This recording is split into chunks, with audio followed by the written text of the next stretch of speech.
మన ముకుంద జ్యువెలర్స్ కొత్త బ్రాండ్ పూర్వి అందమైన 18 గ్రామ్స్ బంగారు ఆభరణాలు దుబాటు ధరల్లో. వివరాలకు సంప్రదించండి.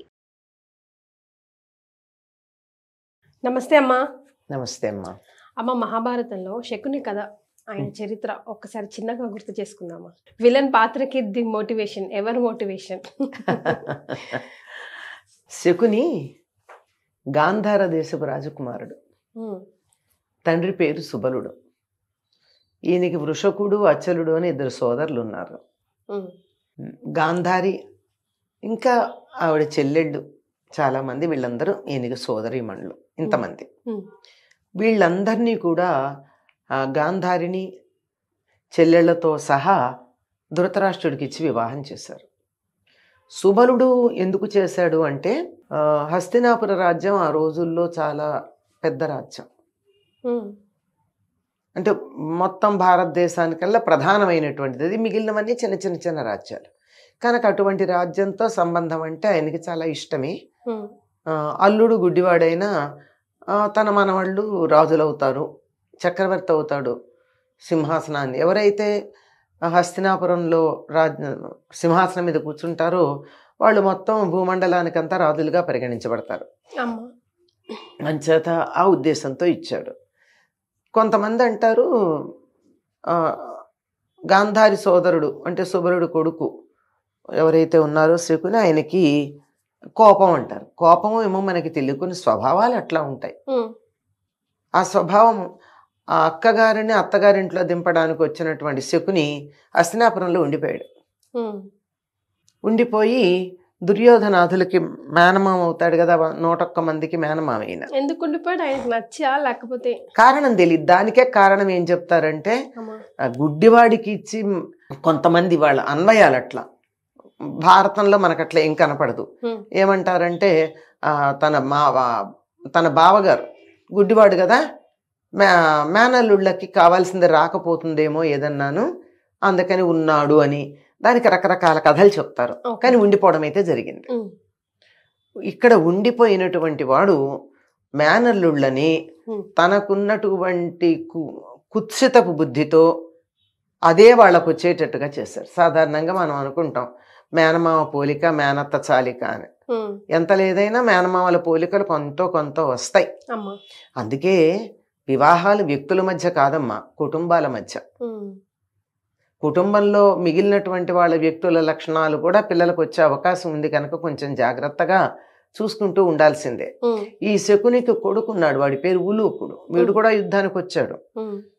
నకులుట సహదేవుడుగా సంహరిస్తారు ఉలూకుడిని.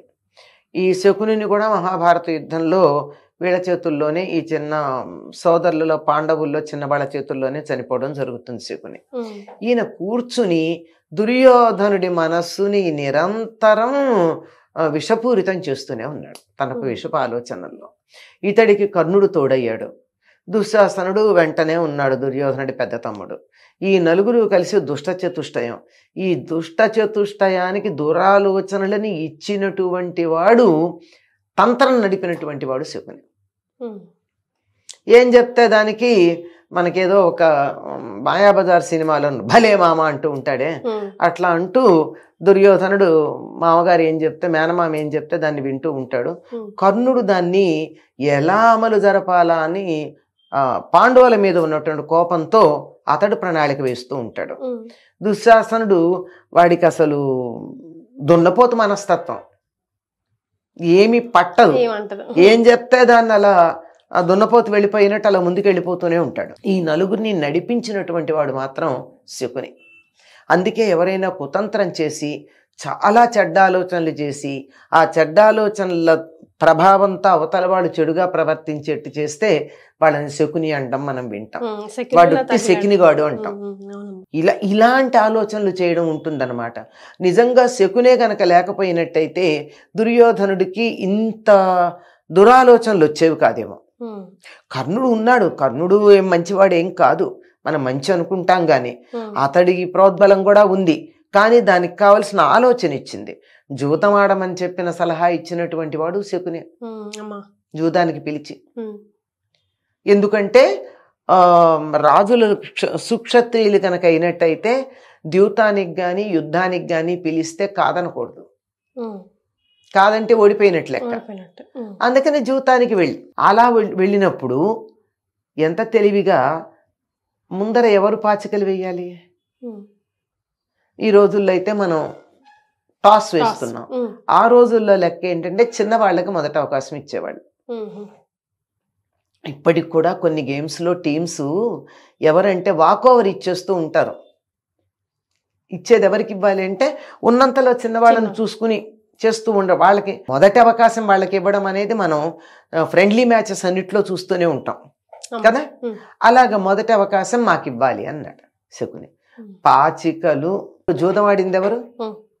అమ్మ ఈ మాటలు రిపీట్ అయినాయి కదా, మళ్ళీ కరెక్ట్ చేసుకోండి.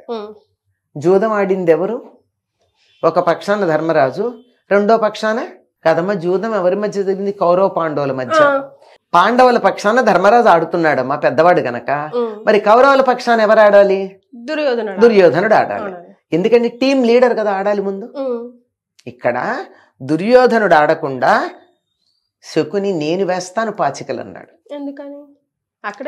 అక్కడే ఉంది. అది కుతంత్రం అంటే అదేనమాట.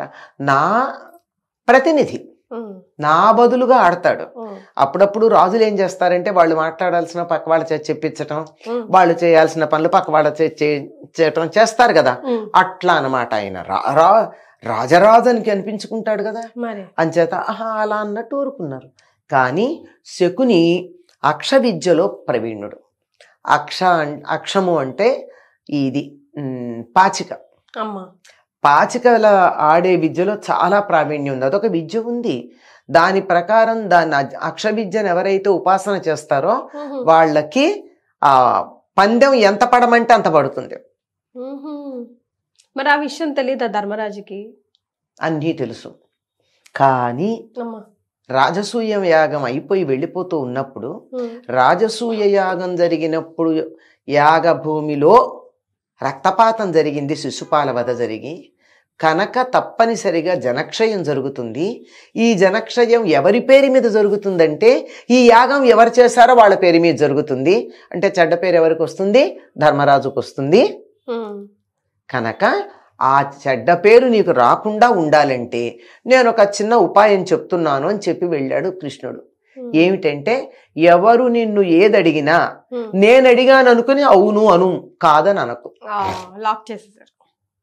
అందువల్ల ఇంత జరిగినా ధర్మరాజుకి ఏ పాపం అంటల, అన్నిటికీ సరే అన్నాడు కదా, ఒక్కదానికి కూడా కాదు అని అనలేదు. ఆ విధంగా జూదానికి వచ్చారు. అక్ష విద్యలో ప్రవీణుడు. మరి ధర్మరాజుకు తెలిసే ఉండాలి.